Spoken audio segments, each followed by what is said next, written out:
जयजन करना अच्छी बात है, यह अभिवादन कहलाता है। प्रातः उठ करके जो लोग अपने माता पिता से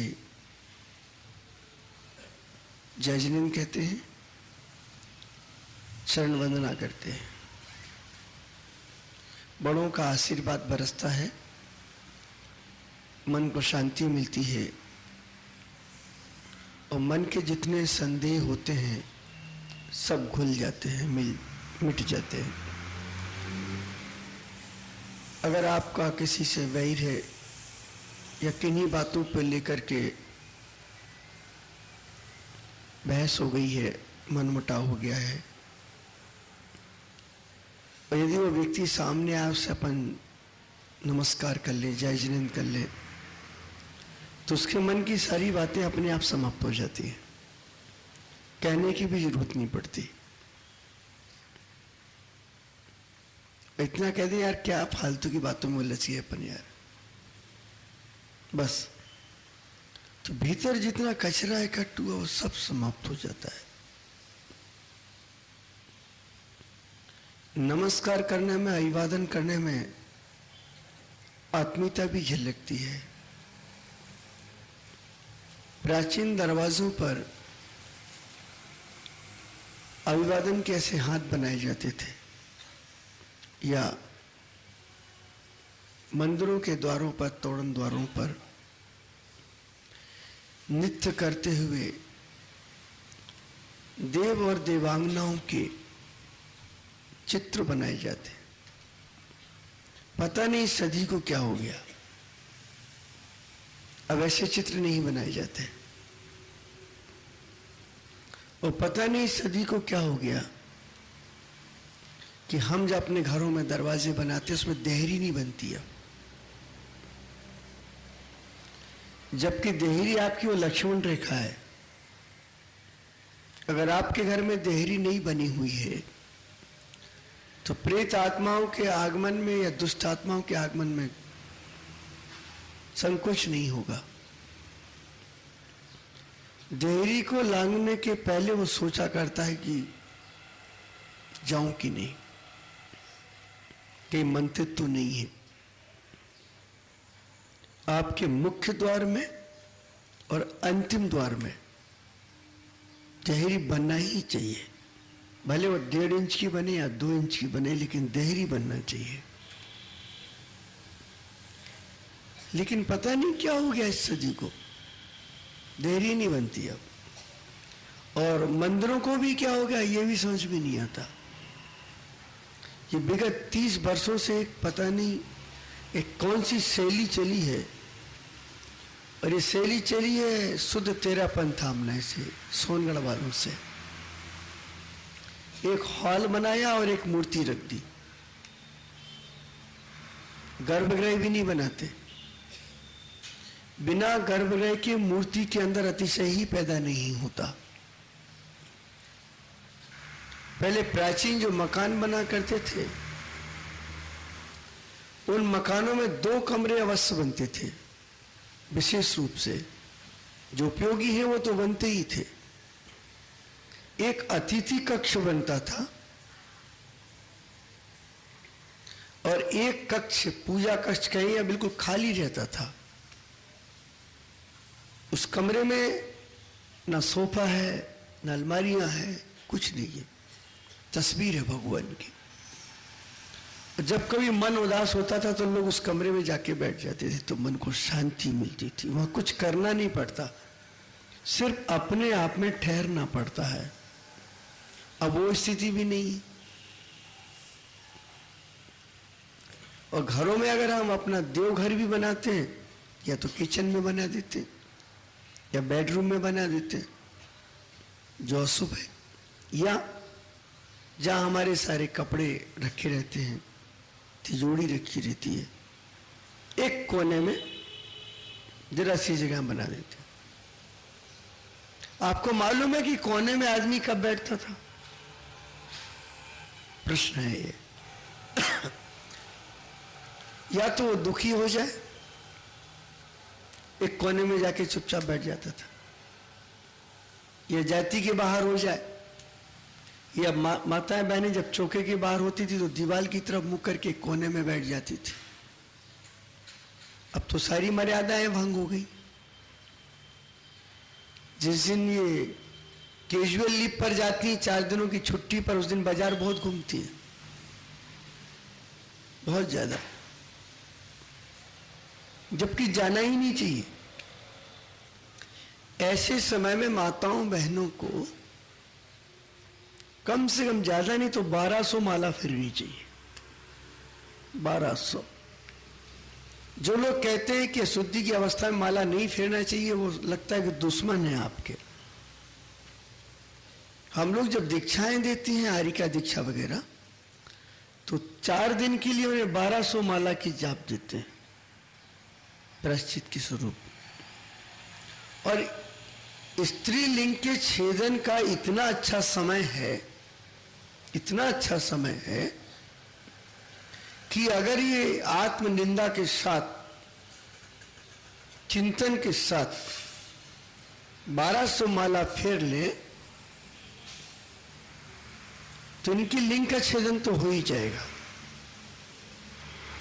उस समय खाली इतना विचार करें कि मेरा घर है, मेरी रसोई है, ये मेरे कमरे हैं, मेरे पति है, मेरे बच्चे, मेरी सासू है, मेरा कुटुंब कबीला है, मेरा परिवार है, और आज मैं इनका स्पर्श नहीं कर सकती। मैंने पूर्व जन्म में कोई ऐसा काम किया होगा, किसी शूद्र की, किसी नीच जाति की मैंने निंदाएं की होंगी, इसलिए मुझे 4 दिन के लिए अलग निकाला गया है। ना भोजन छू सकती हूँ, ना पानी छू सकती हूँ, कोई भी काम नहीं कर सकती, भगवान के कमरे में भी नहीं जा सकती। हे भगवान, अच्छा हुआ आपने मुझे प्रायश्चित का मौका दिया, तो थोड़े से चावल एक किनारे पर रखकर और ऐसे खिसकाते जाए और मंत्र जपते जाए। इनका सबका कल्याण हो जाएगा। लेकिन ये 4 दिन इनके ऐसे श्रम के होते हैं, घूमने के होते हैं, ऐसा लगता है सब स्वतंत्र हो गई है। बाजार करना, काम करना, पुराने कपड़ों को जमाना, पप्पू को नहलाना, ये सब बेकार के काम हो गए। आजकल आपके घर में पवित्रता तो है ही नहीं, पूरे कमरे में घूम रही बाई, जबकि उस समय अपना चेहरा भी ना दिखाएं और अपने पास लौटा है। लेकिन ऐसा नहीं होता है। बहुत सारी ऐसी चीजें हैं जो लोप होती जा रही हैं। मॉडर्न, हम लोग आधुनिकता का अंधानुकरण कर रहे हैं, आधुनिकता को अपना रहे हैं, इसलिए बहुत अच्छी अच्छी चीजें हाथ से निकल रही हैं जो नहीं निकलना चाहिए थी, जिनसे हमारी लाइफ का अटैचमेंट है, वो चीजें भी निकल रही हैं अब तो। वास्तुशास्त्र बहुत सारी बातें कहता है। आज हम 10 दिशाओं के संबंध में थोड़ा सा एक बार फिर से समझेंगे। पहले लेते हैं हम पूरब दिशा को। लिखा चुका हूं लेकिन एक बार अंतिम समझा रहा हूं। 10 दिशाओं का कैलकुलेशन आ जाए और 10 दिशाओं के बारे में थोड़ी सी हमें जानकारी मिल जाए तो हमारा रास्ता बिल्कुल क्लियर हो जाएगा। पूर्व की दिशा श्रेष्ठ दिशा है, परोपकारियों की दिशा है, पूर्वजों की दिशा है। हमारे तीर्थ उत्तर और पूर्व में बने हुए हैं। पूर्व की दिशा नमन की दिशा है, झुकने की दिशा है, अकड़ने की नहीं है। पीठ कड़क होती है, मुख कड़क नहीं होता। तो पूर्व की तरफ घर में ढलान हो तो बहुत अच्छी बात है, और दक्षिण की तरफ उठा हुआ भाग हो तो सोने में सुगंध है। खुला स्थान हो बालकनी हो, पोर्टिको हो, उद्यान हो और साथ में आपका स्नान गृह हो पूर्व में। अगर मान लो ये चीजें वहां नहीं है तो मान, और आपने कहीं पूर्व दिशा में भारी सामान रख दिया तो आपको हमेशा बेचैनी होगी, आपकी हानि होगी, धन की हानि होगी, अच्छे विचार नहीं आएंगे। और आपने पूर्व को ऊंचा कर दिया तो आपकी संतान बुद्धिहीन होगी, कितना भी पढ़ाए उन्हें याद नहीं होगा, उनका विकास नहीं होगा। और एक बात, अगर आपने पूर्व को ऊंचा कर दिया तो आपस से बेईमानिस्ता तो बढ़ेगी, लेकिन पड़ोसी से हमेशा विवाद रहेगा, पड़ोसी आपका दुश्मन रहेगा, मनमुटाव बना रहेगा उसके बीच में, और पति पत्नी के बीच में निरंतर क्लेश चलेगा, और बाप बेटे के बीच में क्लेश चलेगा। कोई अगर आपके मुख को बंद करे तो आपको कैसा लगेगा? बुरा लगेगा। कोई आंखों पर हाथ रख दे तो आप उसको बर्दाश्त नहीं कर पाएंगे। तो पूरब दिशा जो है हमारी श्वास का स्थान है, मुख का स्थान है और आंख का स्थान है। अगर आपने इसे ऊंचा बना दिया तो समझना कि आप परेशानी में पड़ गए। और यदि आपने पूरब में शयन कक्ष बना दिया बहू बेटे बहू का, तो दोनों की लाइफ में संघर्ष बहुत होगा, जीना मुश्किल होगा, विवाद बहुत होगा। और एक मजे की बात यह है कि हो सकता है कि संदेह करते करते वे तलाक की स्थिति पर पहुंच जाए। पूरब दिशा भोग की दिशा नहीं है, योग की दिशा है। पूरब में भोग के स्थान मत बनाइए, आप योग के बनाइए। और यदि आपने पूरब में रसोई घर बना दिया तो ऐसी अप्रत्याशित घटनाएं घटेंगी जिनकी आप कल्पना भी नहीं कर सकते। और अचानक घर में आग लगेगी, किसी के हाथ जलेंगे, किसी के पांव चलेंगे, और आपने सावधानी बरती तो बच्चों के जलेंगे, क्योंकि पूरब में आपने रसोई घर बना दिया। और एक बात, पूरब में रसोई घर बनाने से सफेद दाग, कुष्ठ रोग की बीमारी होती है, खुजली, त्वचा रोग भी होते हैं। क्यों होते हैं? क्योंकि पूरब तो हरियाली की दिशा है, फूलों को खिलाने की दिशा है, सुगंध की दिशा है। और आपने इस पूरब दिशा में रसोई घर बना दिया तो आपकी चमड़ी में चर्म रोग तो होना ही है। एक छोटा सा विश्लेषण ये पूरब दिशा का है। अब पश्चिम दिशा इसके अपोजिट, इसे ऊंचा रखें, जहां तक बने सबसे ऊंची दीवार इसी दिशा की हो,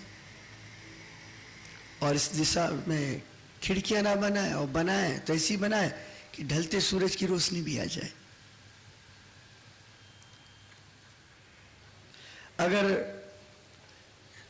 पश्चिम आपका पूरब के अपेक्षा से नीचे है, गड्ढे में है, तो परिवार में वैचारिक मतभेद बहुत ज्यादा रहेंगे, और बेटा हमेशा बाप को दबाने की कोशिश करेगा, बहू मां को दबाने की कोशिश करेगी। क्लेश और अशांति तो बिल्कुल सामान्य बात रहेगी उस घर के लिए। और एक मजे की बात है, अगर पूरब दिशा में गड्ढा है तो आपस का आदर खो जाएगा और बड़े छोटे का भेदभाव खो जाएगा, छोटे मुंह चढ़ के बात करेंगे। अब चलते हैं उत्तर दिशा की ओर। बहुत संक्षेप में आपको बता रहा हूं। यदि आपने अधिक जगह खुली रखी, बालकनी, खिड़की, बरामदा और वाश बेसिन बनाया, तो एक व्यवस्था आपने बना ली वास्तु अनुसार, तो शांति रहेगी। जब कभी वाश बेसिन बनाए तो उत्तर की तरफ बनाए,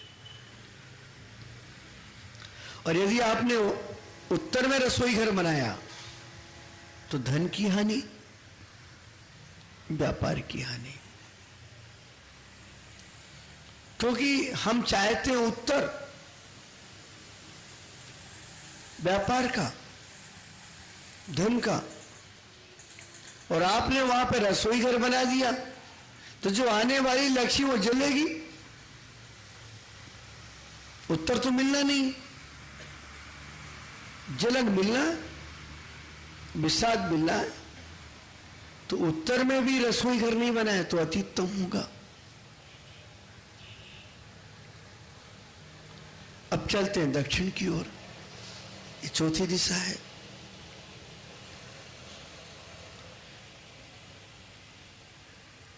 दक्षिण में खुली दिशा ना बनाए, कभी ना बनाए, और दक्षिण को भूमि तल से, जैसे पश्चिम की दीवारें आपने ऊंची रखी तो दक्षिण का कमरा है आपका ऊंचा बने। अभी मैं देख रहा हूं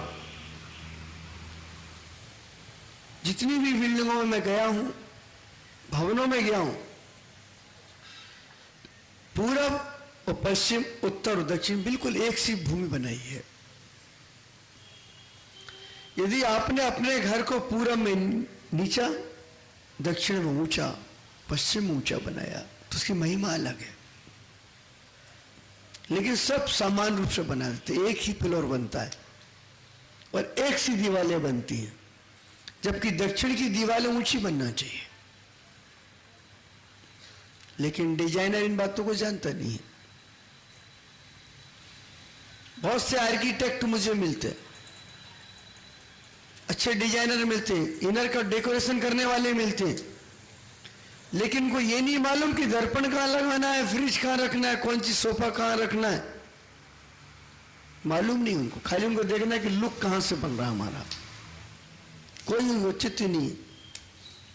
जैसे माताओं बहनों को एक भूत सवार हो गया कि हम ब्यूटीफुल कैसे दिखें, और वो चाहे बाल कटा के दिखे, चाहे उल्टे सीधे पदार्थ लगा के दिखे, या उल्टे सीधे कपड़े पहन के दिखे, उन्हें ब्यूटी से मतलब है। लेकिन उस उल्टे सीधे कपड़े से, बाल कटा से कितने कष्ट आ रहे मालूम ही नहीं उनको।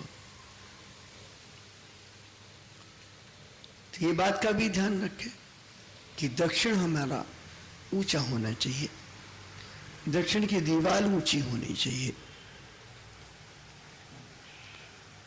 और एक बात है, दक्षिण जो धन संग्रह का स्थान है, वहां धन रखा जाता है। जहां भी अभी तक गुप्त धन निकाले गए हैं सब वहीं से निकले। इसलिए दक्षिण की दीवार से 2 इंच की दूरी से हम लोग नैऋत्य और आग्नेय कोण को छोड़ के तिजोरी रखते हैं, जिसका मुख उत्तर हो जाता है। भारी मशीनें आप रखिएगा वहां पर, शयन कक्ष बनाइए वहां पर, क्योंकि घर का जो मालिक है उसका नैऋत्य में बनता है, वो दक्षिण दिशा है, उसके परिणाम अच्छे मिलेंगे। घर का मालिक का शयन कक्ष दक्षिण में क्यों बनाया?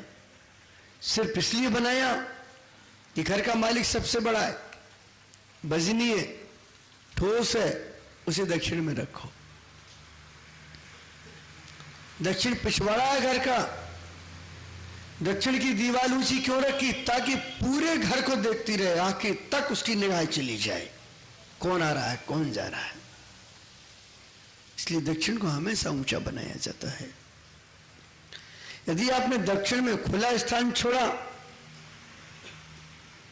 तो आपकी पत्नी आप पे हावी रहेगी, आपको न चाहेगी, आपको उसकी हर बात मानना पड़ेगी, आपको गुलाम बना करके रखेगी, मिलिट्री शासन होगा पत्नी का, आपसे दबेगी नहीं।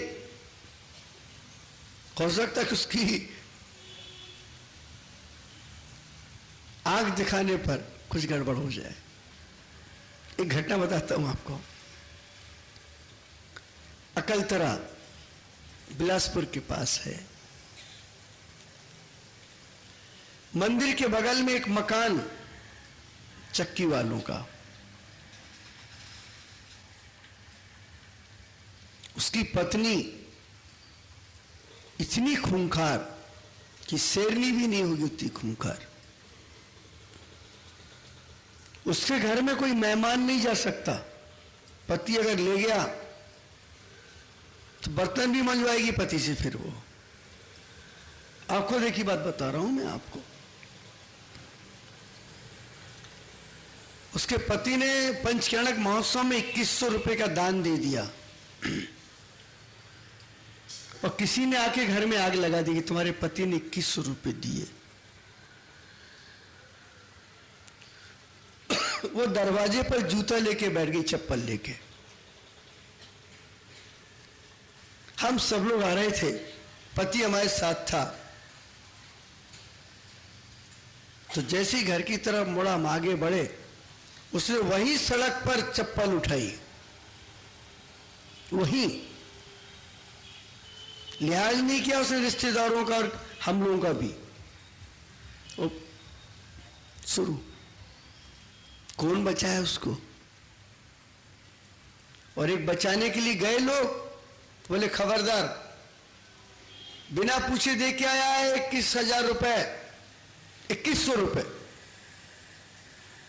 बोले दिन भर कमाती हूं, हराम का नहीं है। भगवान ने क्या दिया मेरे घर में? मेरी कमाई है, भगवान की नहीं है। होता कौन है ये? और से फटाफट फटाफट।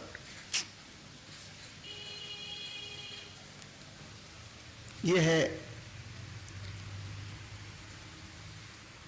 दक्षिण दिशा में खुला रखने का स्थान, क्योंकि उसने दक्षिण दिशा में पीछे खुला स्थान छोड़ रखा है और वहां बगीचा लगा रखा है।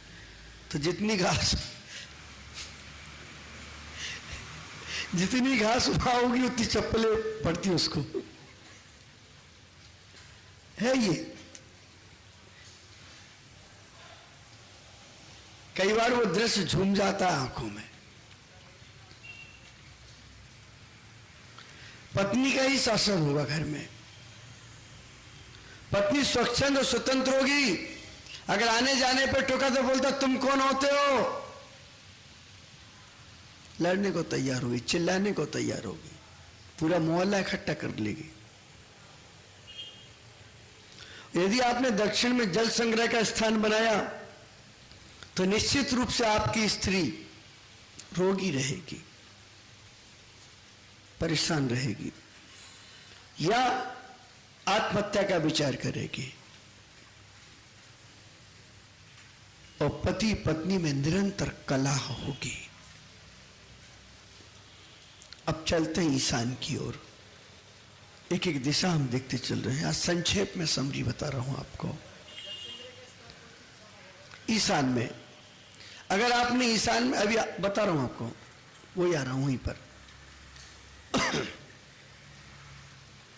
और एक बात, जिन लोगों की जन्म से चांद है, बाद में बाल झड़े उनके लिए नहीं, ऐसे व्यक्ति से दोस्ती मत करना। जन्म से है ऐसे कुछ लोग जिनके जन्म से बाल नहीं आते। बहुत बड़ी बात बता रहा हूं आपको। उससे धूर्त आदमी जमाने में कोई नहीं मिलेगा।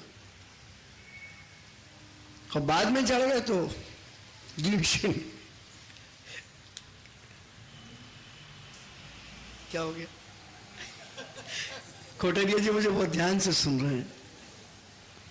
वो तो खंडर हो गया है सर, कोई बड़ी बात नहीं हो उसमें। ईशान में खुली जगह रखिए। ट्यूबवेल, कुआं नहीं बना सके तो पानी की टंकी नीचे गड्ढे में बनाइए।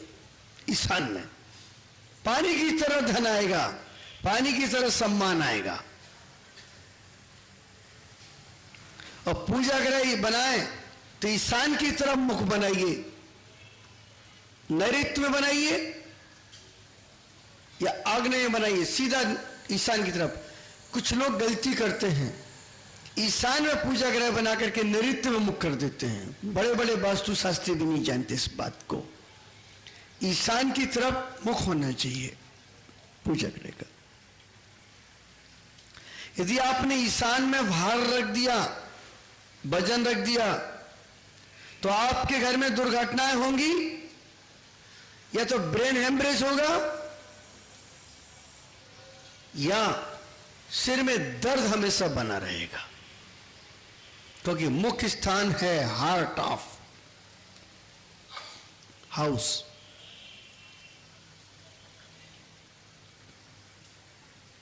मानसिक परेशानी बनी रहेगी। यदि आपने ईशान को ऊंचा कर दिया तो रक्तचाप की बीमारी, हृदय रोग, शुगर की बीमारी, माता और पिता के बीच में, बच्चों के बीच में विचारों की भिन्नता, और कहीं रसोई घर बना दिया, दैविक प्रकोप बहुत ज्यादा होंगे। ईशान में ही कुछ मत बनाइए आप लोग। पक्षघात की बीमारी होगी, मति भ्रम होगा, कोई ना कोई तुम्हारे घर में पागल होगा, क्योंकि आपने ईशान में रसोई घर बना दिया है। सब घर के लोग जलते रहेंगे और कुत्तों की तरह एक दूसरे को गुर्राते रहेंगे, एक दूसरे को संदेश देखेंगे। वायव्य दिशा, पहले दक्षिण को ले लेते हैं, आग्नेय कोण को। यदि आप, आग्नेय कोण रसोई घर का स्थान है, बॉयलर, भट्टी, ट्रांसफार्मर, सेप्टिक टैंक, गैरेज इत्यादि बनाइएगा। फ्रिज भी रख सकते हैं आग्नेय कोण में। और यदि आपने आग्नेय कोण में ट्यूबवेल लगा दिया, पानी का स्थान बना दिया, तो पेट से संबंधित रोग, जलोदर जैसी बीमारियां होती रहेंगी। एक सज्जन ने आके कहा कि महाराज जी मेरे पेट में भयंकर दर्द रहता है। तो मैंने उससे पूछा कि तुम्हारे आग्नेय में पानी का स्थान बनाया? बोले हाँ। मैंने कहा मिटा दो, और जैसे ही मिटाया तो उसका दर्द ही मिट गया। न दवाई खाई न कुछ किया। देवता को दबाओगे वो तुम्हें दबाएगा, तुम उसे उसके स्थान पर पानी भरोगे वो तुम्हारे पेट में आके बैठेगा, तुम्हें तकलीफ हो जाएगी। गैस की बीमारियां, अगर आपने आग्नेय कोण में अगर पानी का स्थान बनाए तो। मानसिक तनाव, शक्कर की बीमारी और मानसिक कमजोरी हमेशा बनी रहेगी।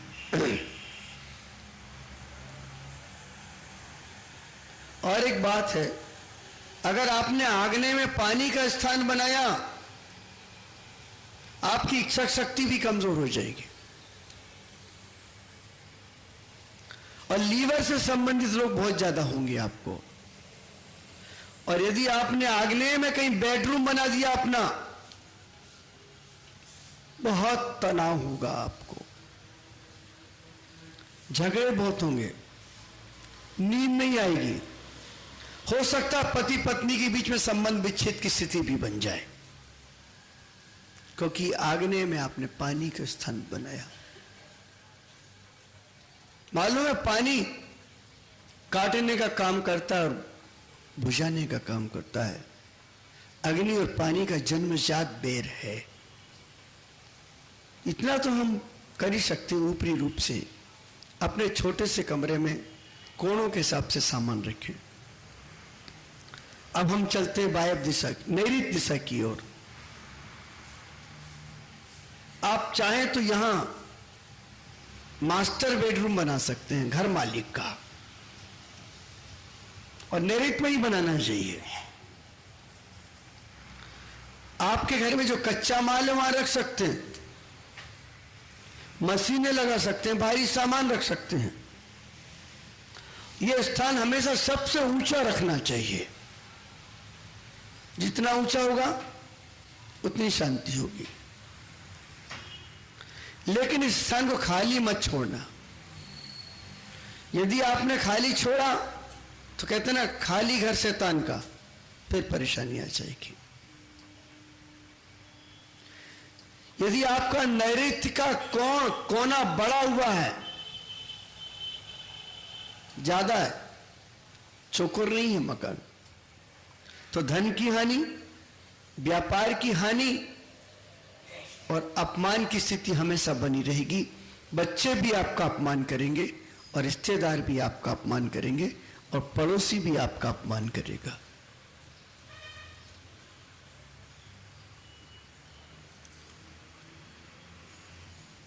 और यदि आपने स्थान खाली रखा, उत्पात, मनोविकार और पारिवारिक अशांति होगी।